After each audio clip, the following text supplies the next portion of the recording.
Today on the bench I've got this P90, Gibson P90, and you know, when somebody sends me a vintage pickup like this, I get the same hopeful comment every time, which is, oh, the wires are broke off. I'm hoping you can just fix the wires without rewinding it. Everybody always hopes that, and it's a very rare occasion when that's actually the case. However, I was looking at this one. Let me see if I can get you a better shot here.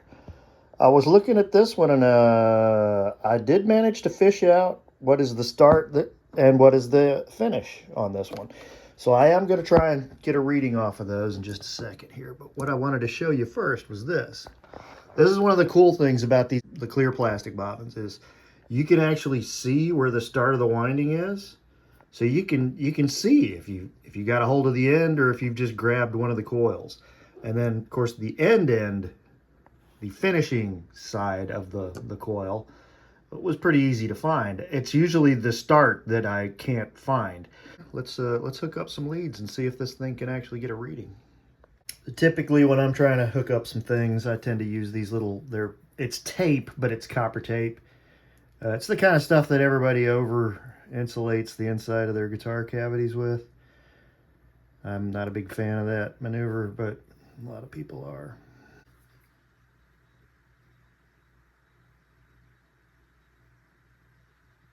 .2 is typically what I'm looking for on a Gibson P90. Bridge position, neck position be in the 7.5, 7.7, somewhere in there. There we go. So I can put some new little jumpers on there, and I do have some Gibson style braided pushback wire, and we will be able to fix this pickup without rewinding it. How about them apples? So the long wire here is the end of the coil, and I hooked that to a white wire on a P90. This is the part that gets a little tedious. And it's really kind of why I guess people assume if I didn't have to literally rewind the coil, that it's going to be a lot cheaper to fix. And it's not, because it takes me just as long, if not longer, to sort through this and repair this than it does to just rip all the wire off, start new, and know exactly where I am. There's no questions when I have to rewind something. When I have to repair something, we always wonder if it's going to work. However, that's not the case this time. I know for a fact this is going to work. Because it's a cool old vintage pickup. This is one of the ones that comes in the, like this embossed 72 cover. That's the same pickup this is, so I guess it's a 72. And the guy didn't send it, but the pickup actually has a white embossed cover, which is very rare. So it's another reason to try and keep this thing as original as we can manage. All right, there's that connection. Let's go ahead and do the start. The start's where you got to be careful. If you break the start of the wire, well, you've only got so much that you can go back and salvage from, right? We've only got 2 inches, 3 inches of wire here. If you do it on the trailing end, you can always take another wrap off. It's not going to make any difference in the sound of the pickup to remove, you know, 10 inches of this very, very tiny wire. You're talking about thousands of turns. Specifically, you're talking about 10,000 turns on a P90. That is the magic number that Seth Lever gave us. And Seth Lever knew what he was doing.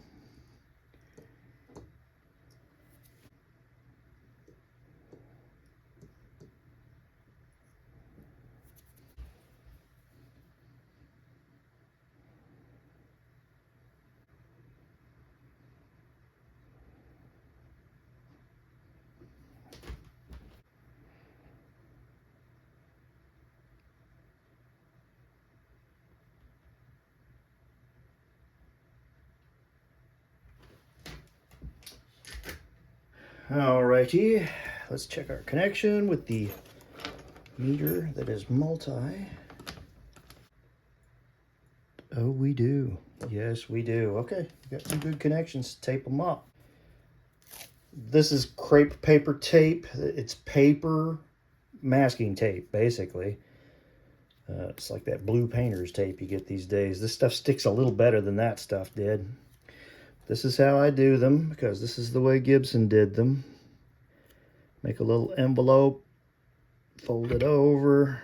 That insulates your joint so that it doesn't short out, and that it's got a little bit of a strain relief on it in case you snag it on something before you get it assembled. There's those. Now we'll put those back in, wrap this up, and attach our lead. This lead. Yay! Have I ever done a P90 on this channel? Surely I have. I've done a million of them. So this is like an 80 or 100 watt Weller soldering iron. I think it's 100. Might be an 80. That's what I use for doing metal work like this. Anytime I've got to ground to a chassis on an amp or something like that. When I'm trying to attach a wire to a big piece of metal, I use this big monster soldering iron.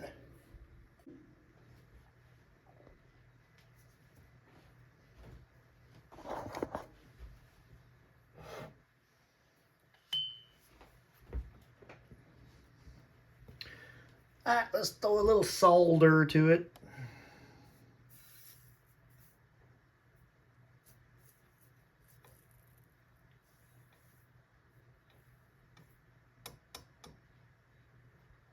And that'll give me a pad to solder to when I get ready to do that. Damn it. I can't keep up with my shit. This is called pushback wire, braided pushback wire. It's pretty synonymous with Gibson. They still use this on a lot of things. Especially if it's not a 4-wire lead, which Gibson, in the grand scheme of things, Gibson has only been doing 4-wire leads for a very short while. So most of the Gibson pickups you come across that are 2-wire leads are going to be this. Your ground is soldered to the shielding on this, and then inside this is a little piece of wire. You can push it back. You can push back this cloth insulation. There are some cheaper versions of this that have like a PVC plastic insulation over the inner core wire. I bought some wire from All Parts one time, I think, that came like that, and I wasn't terribly crazy about it.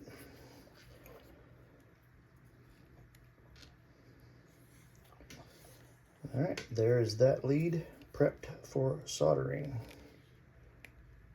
See there? Just pull that back. You're about good to go.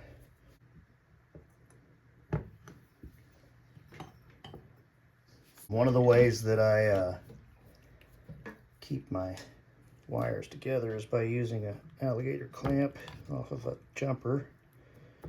And that'll hold that together whilst I solder.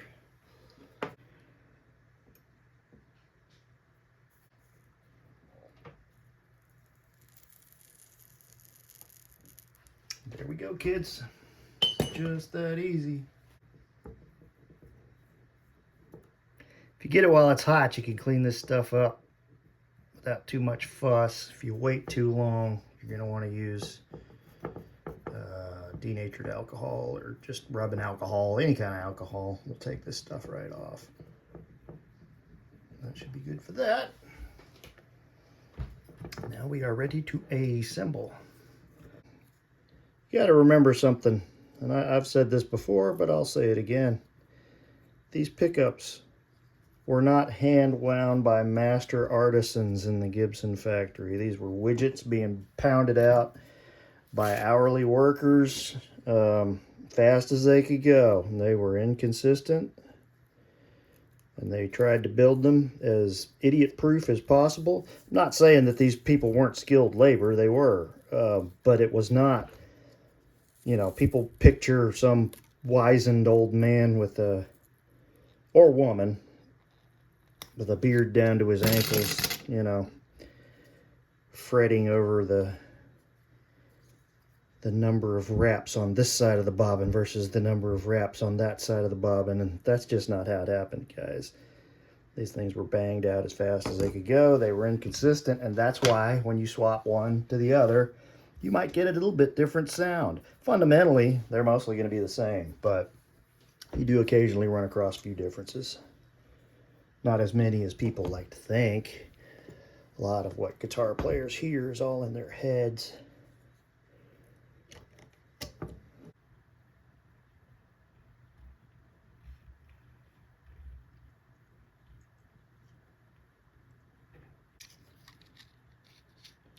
So we slide that in. Black marks. Am I right? Let's double check. Let's check me. Yep, I'm right. So these two black marks are going inside, meaning that they're butting up. The south pole of this magnet is butting up against the piece of metal that these screws go through. And that is creating our magnet structure. All right, try and even that up a little bit. I like to get them where the magnet kind of matches up with the ends of the coils best I can, because they're not as long. And then that one, same thing. All right, now we're ready to finish up our tape. And then we'll do our last connection, which is this one.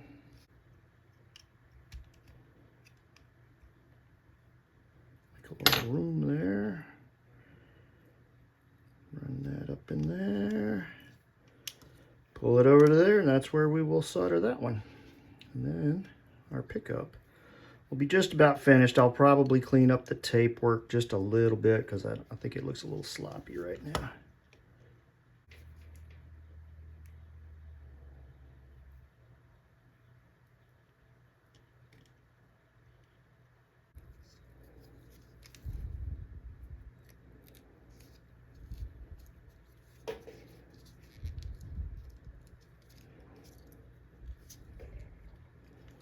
So let us double check our work. Ground.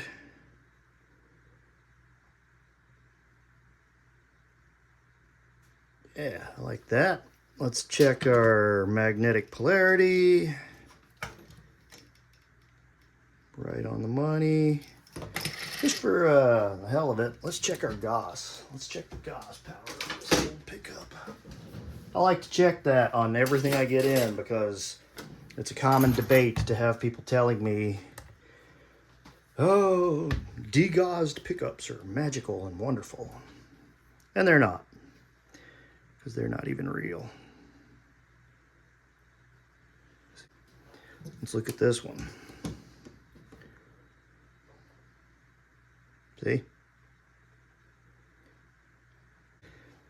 These things don't just lose power over time like salesmen tell you they do. If you buy that, you've bought into a sales pitch from some pickup maker that's trying to find an angle to sell you his pickups. And I get it. It's hard to convince the world that what you're doing with these magnets and wires is vastly different from what every other guy with a winder is doing. It's not vastly different. The point is, are you any good at doing what you do? If you are, I can reproduce you most pickups that are out there. I don't really find it all that entertaining, but I can do it. There we go, kids. That should be happy as a clam. I will put that back in the box and it will make its way back to Wisconsin to Mr. Steve Benford, who is currently rebuilding a Gibson Les Paul.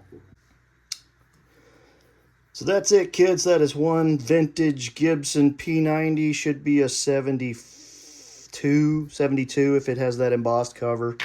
There's probably some 73s and stuff that have these, but Gibson, for whatever reason, didn't stick with that. I guess they were probably expensive to produce and didn't produce a lot of extra sales, so screw it, right?